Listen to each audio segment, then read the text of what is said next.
Hello and welcome back to Sherlock Holmes Crimes and Punishments. We've got one more case to go, a half moon walk, before we're through all the cases in this game. And we already, for those of you who don't remember from the last episode, we got invited to a dinner from let's call them the children that Sherlock employs. Um, that doesn't sound wrong at all. This is where I keep my post. But then one of the children, I don't remember his name, came up and said that his brother got taken in by Scotland Yard, I think, and we're supposed to help prove his innocence. So, let's go to Half Moon Street and see if we can do that.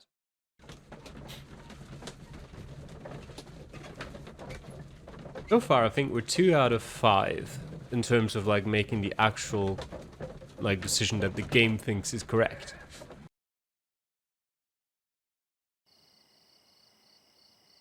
Alright.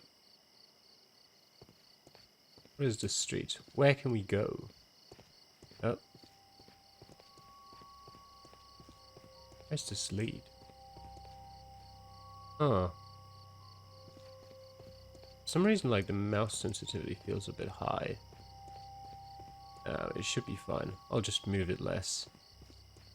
Holmes, poor little Wiggins needs our help. Wiggins was his name, right? Oh, that's not the way to go, apparently. I guess we're going past the horse. No? Also no. Okay. Wait, there's a door? I mean, obviously there's a door, but Locked. there's a door. Okay. It's gonna say there's a door I can open? No, there isn't. Alright, the only way you can go is back here.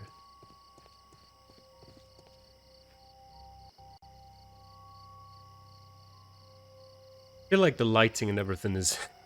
the game's having a bit of trouble with that. Gentlemen, leave the scene now. Oh, Mr. Holmes, is that you? Good evening, Constable... Constable Marrow. I was here with Inspector Aberline during the Ripper case, Mr. Holmes, back in '88. But then this is nothing like that case. With this one, we've got the murderer, the weapon, and the statements, which speak for themselves. Of course, Mara. But you know that appearances can sometimes be deceiving. Yes. Oh, we can't actually look at him. That's interesting. I suppose he's not a suspect, and that's why we can't. Who were the victims? The two men here, both shot. The stout fellow was Brian Vercotti, a well-known ruffian. The other, Kenneth Butler, a jeweller by trade. You spoke of statements. You have witnesses? Well, I was there, so I gave my own statement. And then there were two other witnesses who said they saw the killer Chapman. Mr. Turner, a gentleman who lives in that flat over there. And Polly Powell, a flower seller, who was over at the far side of the street. So, Constable Marrow, I should be delighted to hear your testimony. I was standing at the north side of Half Moon Street. That was the side that you came from. But you would have been unable to observe this part of the street, where we are standing now. That is correct. But I saw the two victims slowly enter Half Moon Street, and then shortly after, the fireworks started. A few minutes after that, the fellow Chapman rushed towards me and ran into Half Moon Street. Please continue.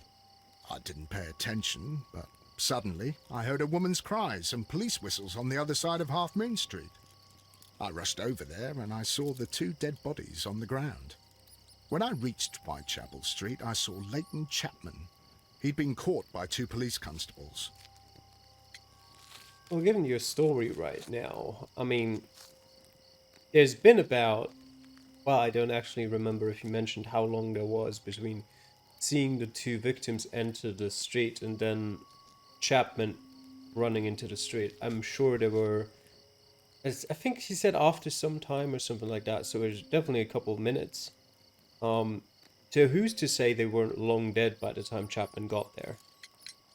Did you hear the shots? I didn't hear any shots. The fireworks were all over the sky. They were so loud I couldn't hear anything else. So you don't know if they weren't already dead by the time Chapman went into the street? What were the fireworks in honor of, Constable? Well, today's Queen Victoria's birthday, Mr. Holmes. Ah, yes, I appear to have lost track of the days. It is May now, of course.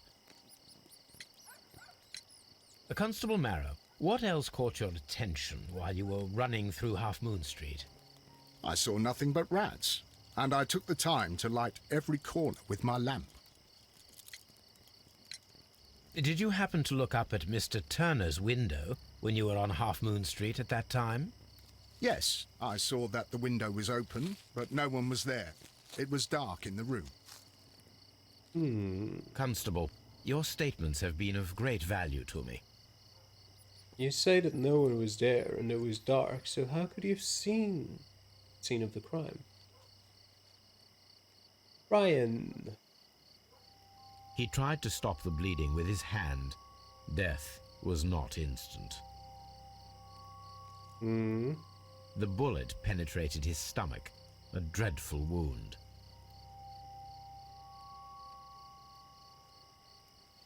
A tattoo from Westgate Prison. Vercotti must have done some time there.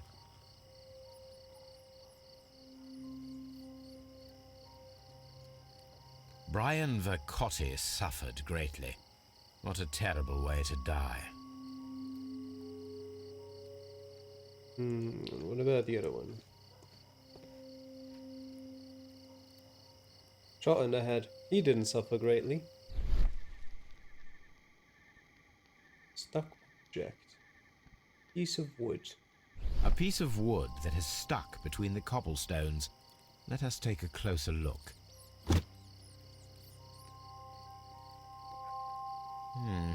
This shard of wood is quite new. Okay. The bullet struck his head. This man didn't stand a chance. Left pocket. Key. This is an ordinary key. I wonder what kind of door it opens. An ordinary door. Are you Mr. Taylor? Mr. Turner, sorry. Good evening, Mr. Turner. I heard Constable Marrow reply to you as Mr. Holmes. Are you that detective gentleman? I've heard of you. And well, I know things about this evening. Excellent. Might we hear your story?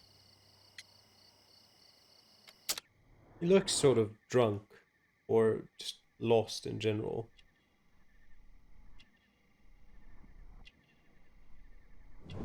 Metal clasp, balaclava, Crimean War, war veteran.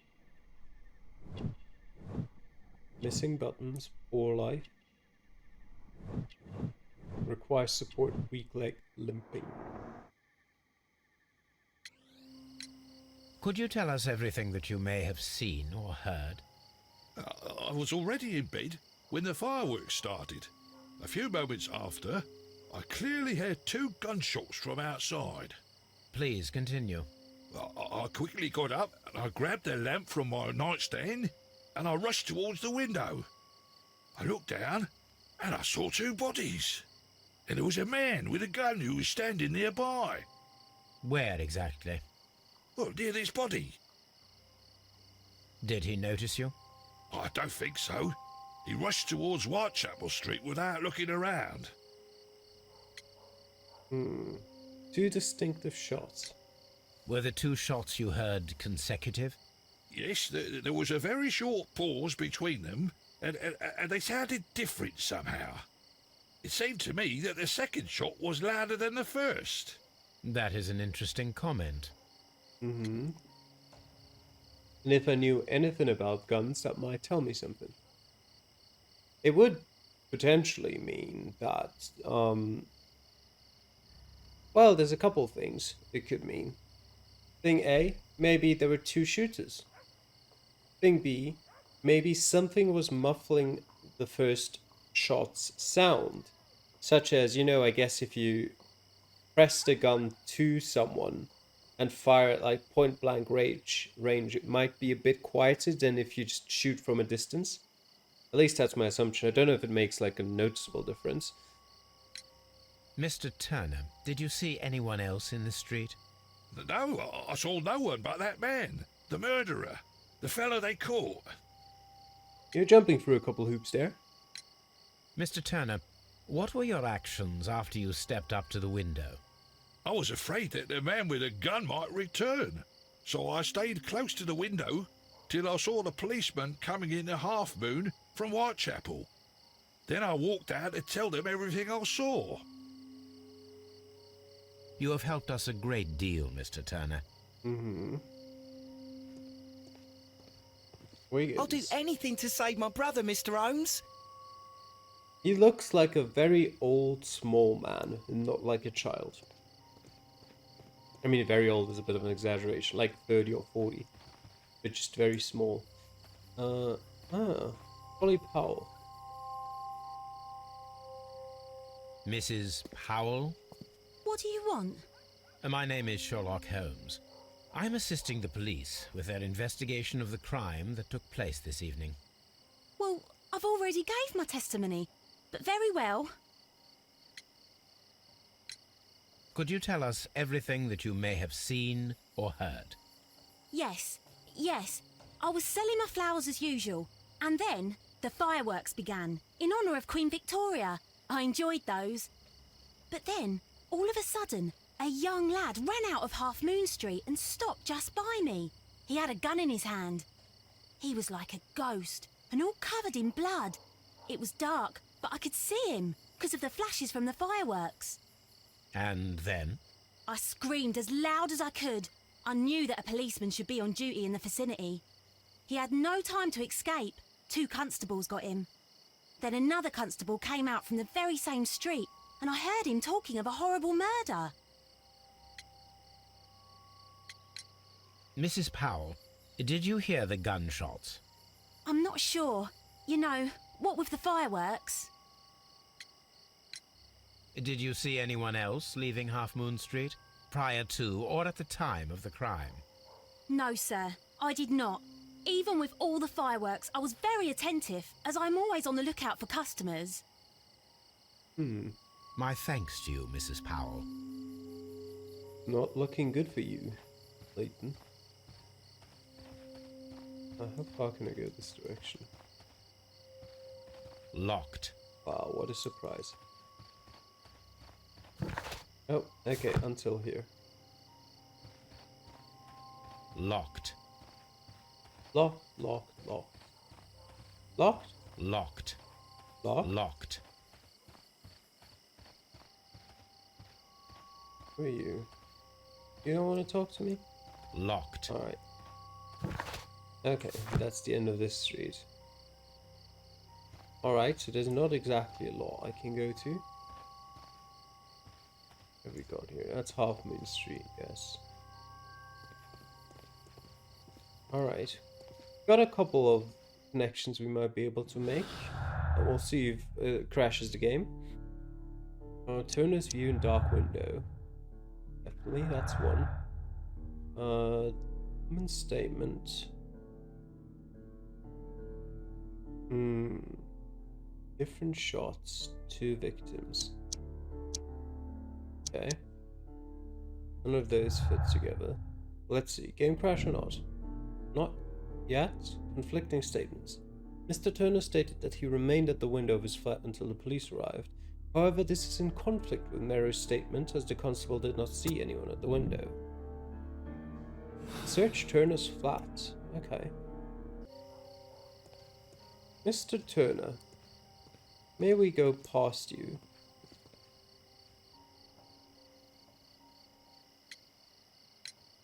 Mr. Turner, you have stated that you remained close by your window after the crime, is that correct? Oh, yes, Mr. Holmes. I stayed at my window until the policeman arrived to examine the dead bodies. Oh, cute. Turner's contradiction. That is very interesting, Mr. Turner.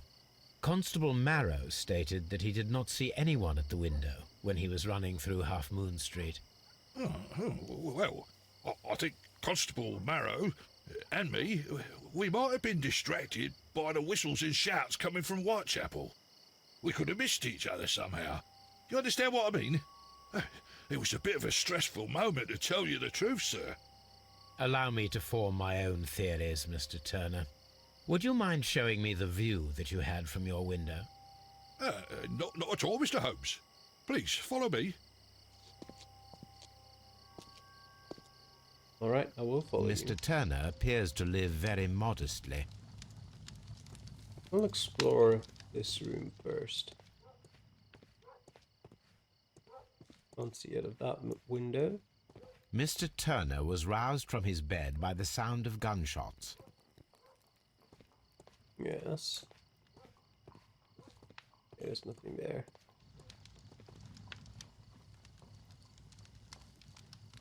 The Okay. books on this shelf are in a mess.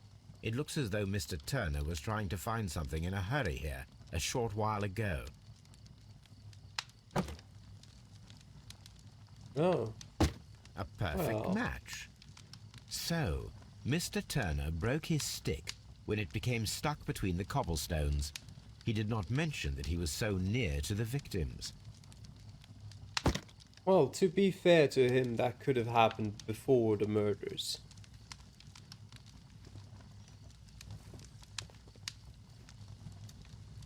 This fire is dying out. It was last tended to over an hour ago.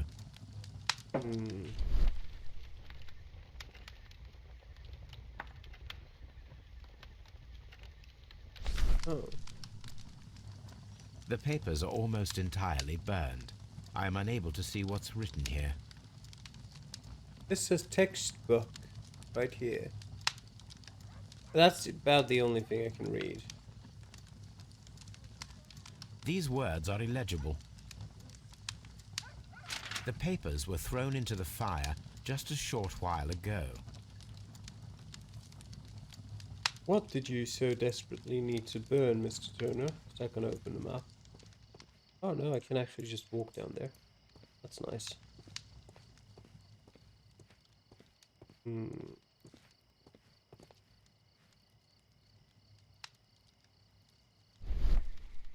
Kitchen table. Sweepings. Shredded paper. Oh. There are pieces of shredded paper scattered over the table. This kitchen knife is quite sharp. This kitchen knife was used to cut the paper.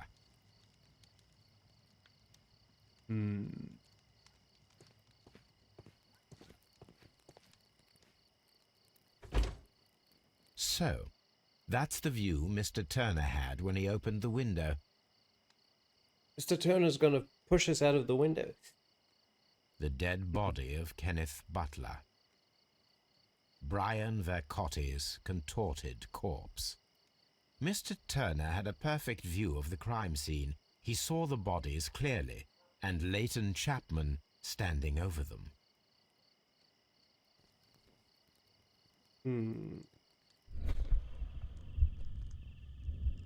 Alright, we'll do that in a bit. Anything else you would Okay. like to know, Mr. Holmes? Not quite yet. Got up from bed.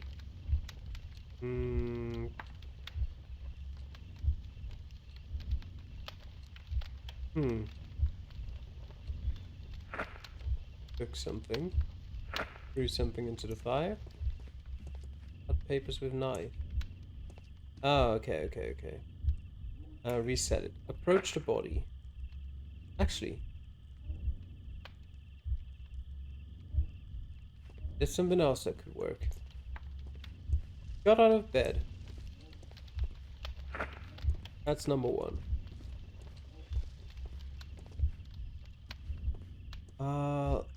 He opened a window. Oops. Then he approached the body. No? Damn it. There you go. Then he came back. Placed a broken stick, took something. Threw something into the fire, and then he cut papers with a knife? That doesn't make sense.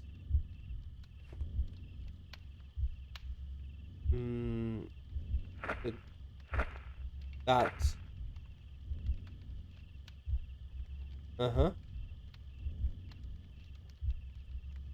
Went to the window, looked outside, saw the bodies there. Went down, looked at them, went back up, placed his walking stick there, took something, cut the papers, threw it into the fire. So Mr. Turner used a book Nice. to hide an object that he found on Kenneth Butler's body. The question is, what did he find?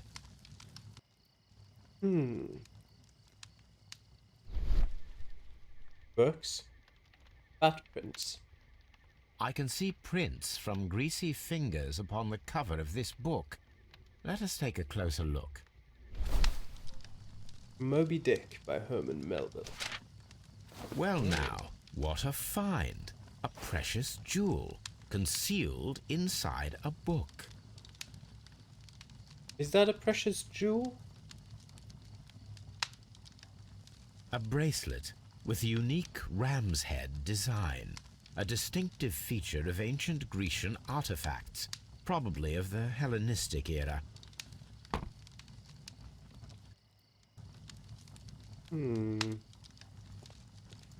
Mr. Turner, what does this mean?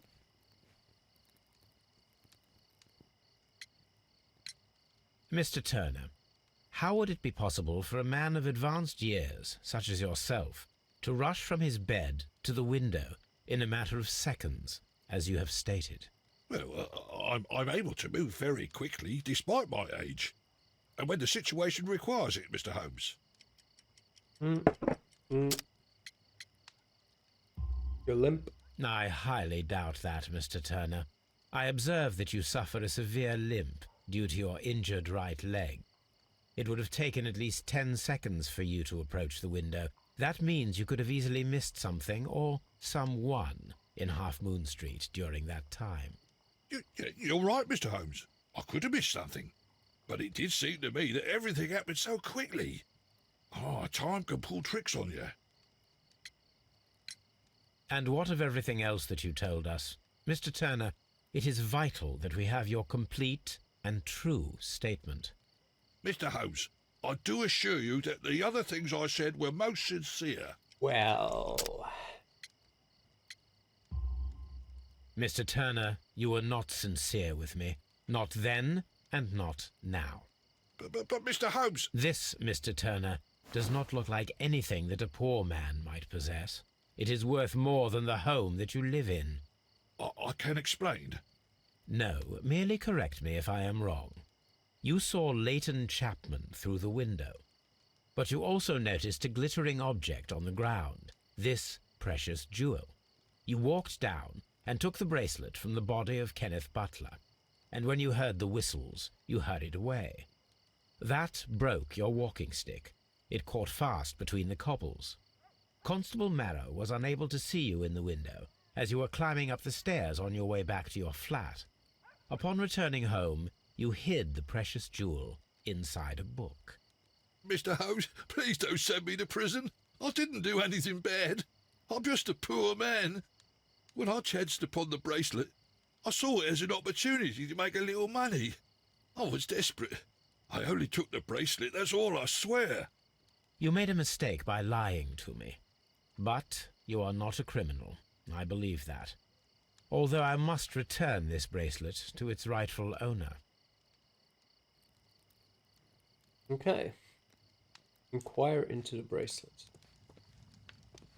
How can I inquire into the bracelet? Possibly by looking at it. Okay, search the archives. I'm assuming we've got our archives with us, don't we? It would be my pleasure to assist you with your Yeah, you can do that in a bit.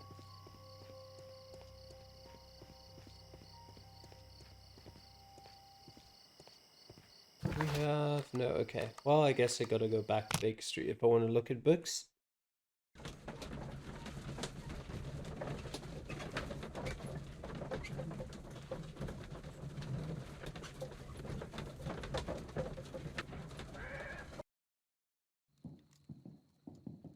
Question is, what exactly are we looking for? Distinctive ram heads. Search for the bracelet. Probably not in the newspapers. Antique golden bracelet. Probably in an encyclopedia. Antique art of British Museum. These beautiful antique jewels represent a part of the Hellenistic treasures collection. Depicted are the 5 heads of mountain rams upon a bracelet, necklace and ring, each made of pure gold. The 5 rams of Mytilene have been missing from the museum since 1885. Here it is. I need to continue my research in my archives. Okay. 85. Hellenistic treasures stolen. A treacherous theft. The Hellenistic treasures were stolen yesterday evening while being transported by cab on their way from the British Museum to the Glassford Fine Art Exhibition. Pawnshop owner Kenneth Butler contacted Scotland Yard that night and provided information regarding a gentleman who had attempted to sell him a collection of historical art at his pawnshop in Church Street. The police have since captured the described man, a professional thief by the name of Vincent Foley, who had been in the process of escaping London via the port.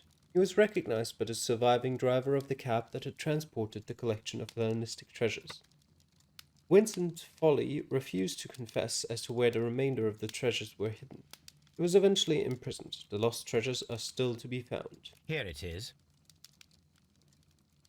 One of the victims, Kenneth Butler, was involved in the story of the stolen Hellenistic treasures. A visit to his pawn shop should tell me more. Alright. Visit his pawn shop.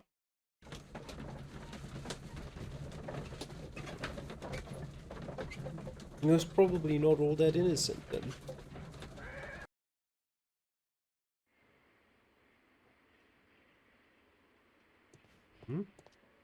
Why are you waiting outside the gates, Watson? You could come with me, you know. Locked? No, I can't even attempt to open it. That's not the pawn shop. There it is.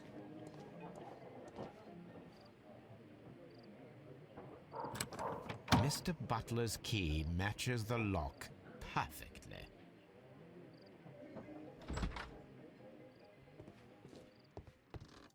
Okay. Few things in here. What do you have on the shelves? Crampons and a sharp ice axe would only be brought here by a mountaineer.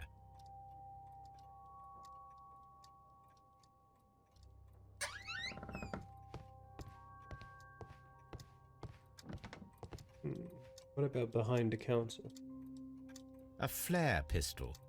Perhaps it was pawned by a destitute sailor. Anything else?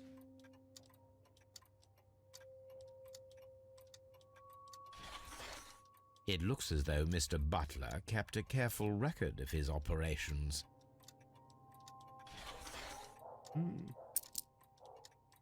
There's another one of The ram's pieces. heads. This necklace belongs to the 5 Rams of Mytilene collection. Interesting. That means that Kenneth Butler owned a part of this collection all this time, 10 years after the theft.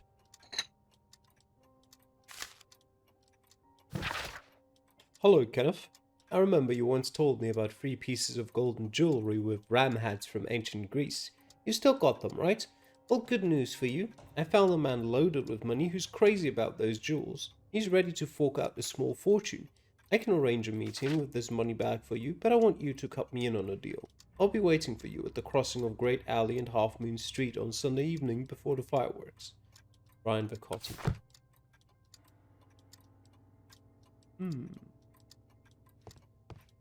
Most interesting.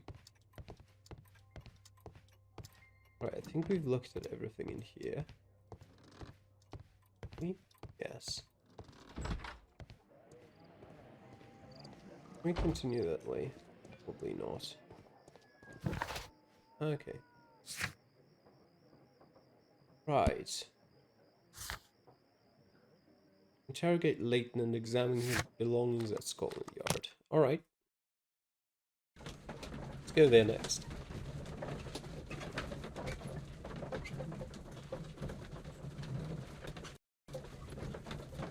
We'll probably make deductions before we start the interrogation. Maybe we'll come upon one or two more deductions.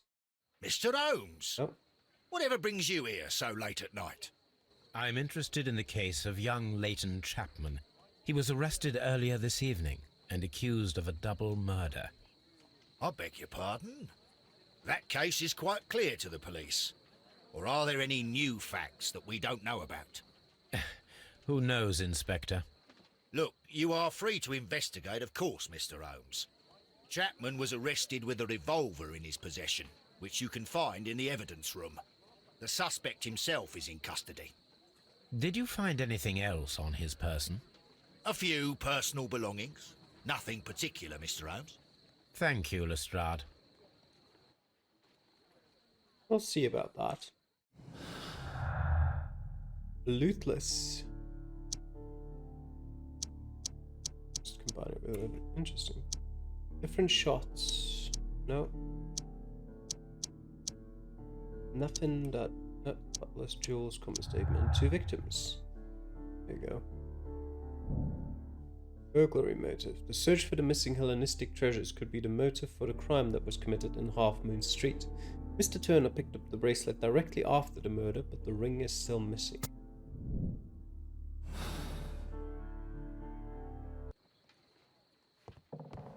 Alright, we'll look at the things first. Staff room, evidence room.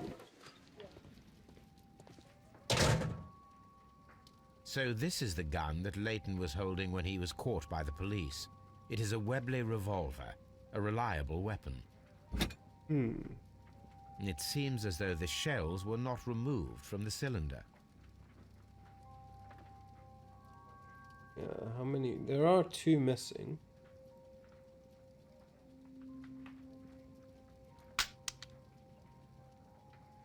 Two out of the 6 shells have been fired. There were 2 shots. A cheap watch, bought with his own money, no doubt. These cigarettes are filled with cheap tobacco. Nothing interesting.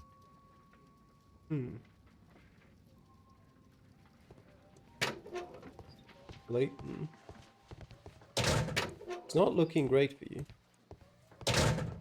Please escort this suspect for interrogation.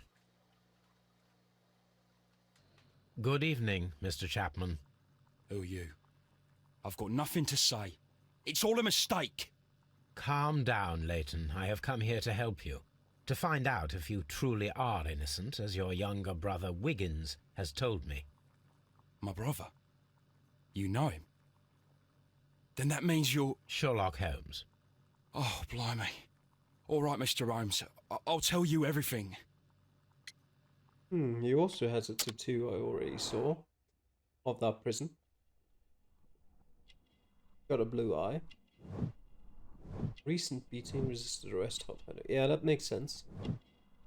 Deep scar, occasional fights, grew up on the street. Yep.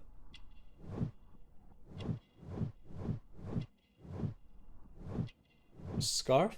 Fancy. Downtown fashion. Cushy job. This clerk. And a tattoo. Westgate prison tattoo.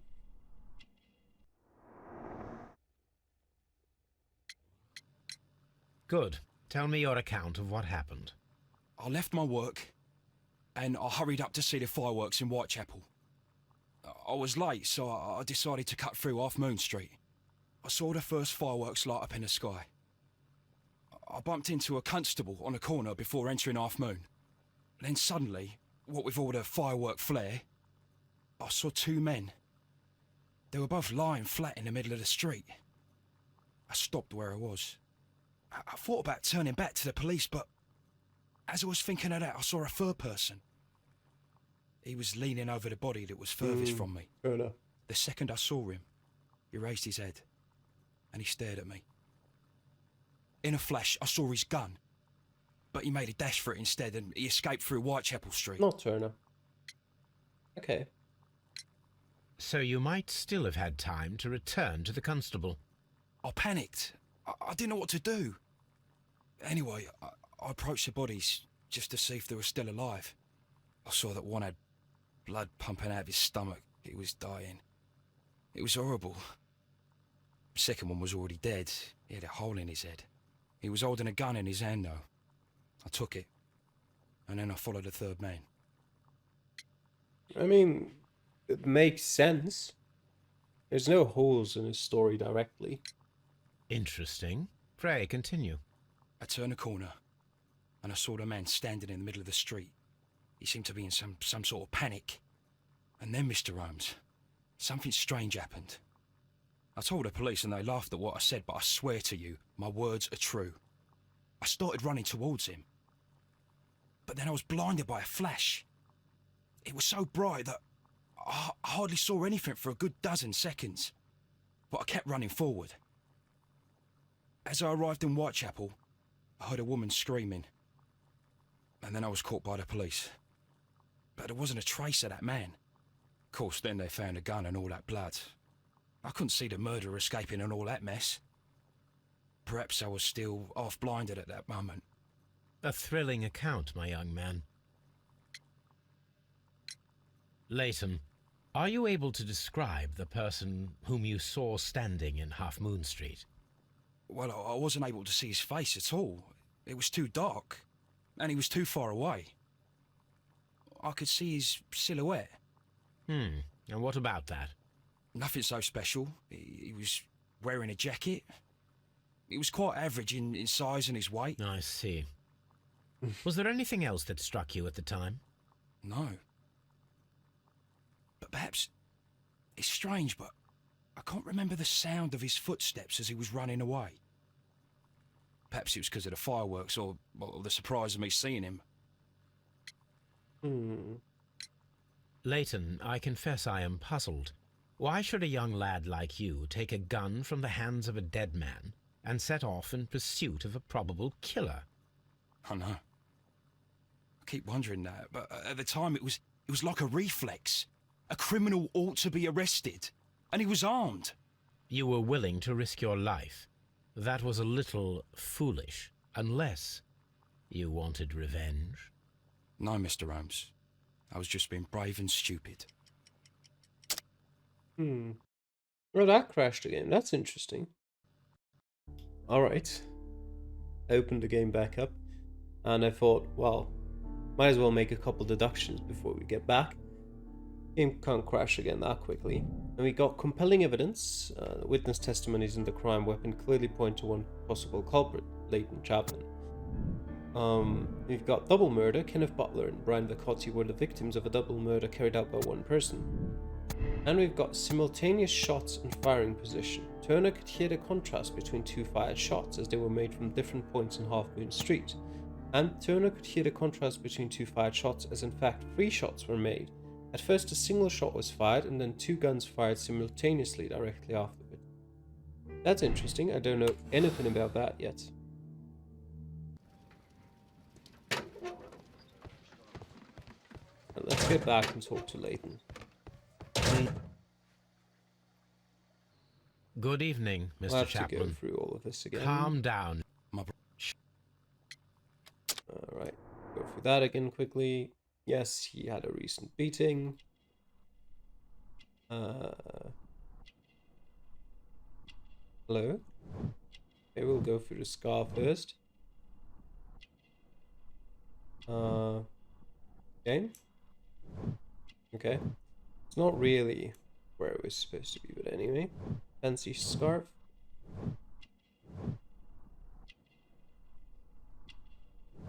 And then the prison tattoo.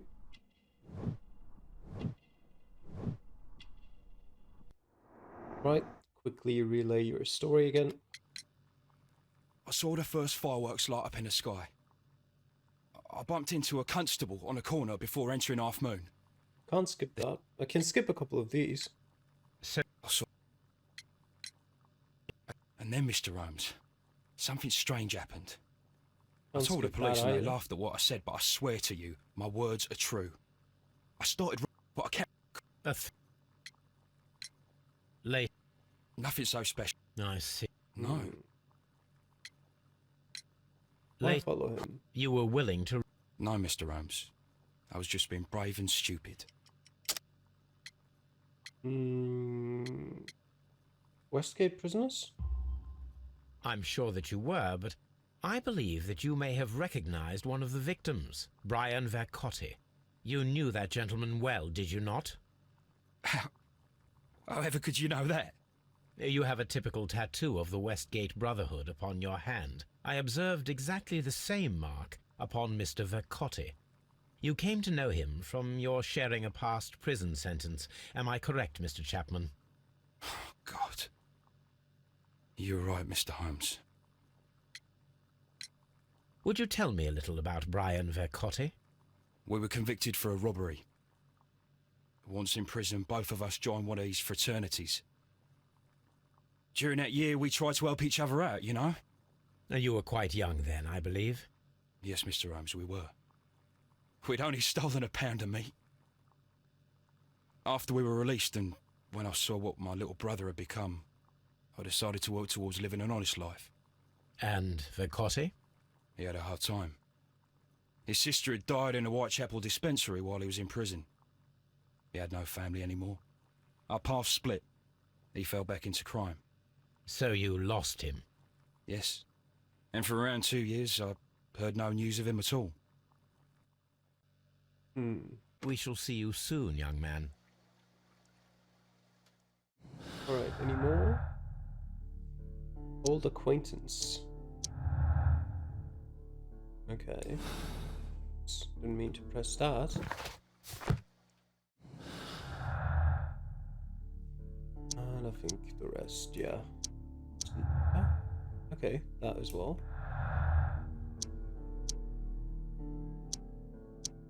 Right. Okay, what have we got here? The person whom Leighton Chapman describes in his statement is a figment of his own imagination created to vindicate himself. Okay. This is new, wasn't it? The search for the missing Hellenistic treasures could be the motive for the crime that was committed in Half Moon Street. Or the violent crime committed in Half Moon Street by Leighton Chapman could have had a personal motive.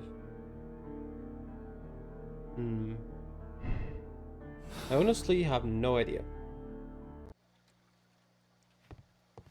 I do find it interesting though that so far pretty much everything is pointing towards Leighton being the killer, even in our deductions. Which I guess does make sense because, well, you know, it is everything pointing towards him. But still. Solve the crime at Half Moon Street. Okay. Do I not have any other tasks? Is there nothing else I could do at the moment? Where could we go? I guess we could go back to Half Moon Street, see if we can get some more testimonies, see if we can find something, I guess.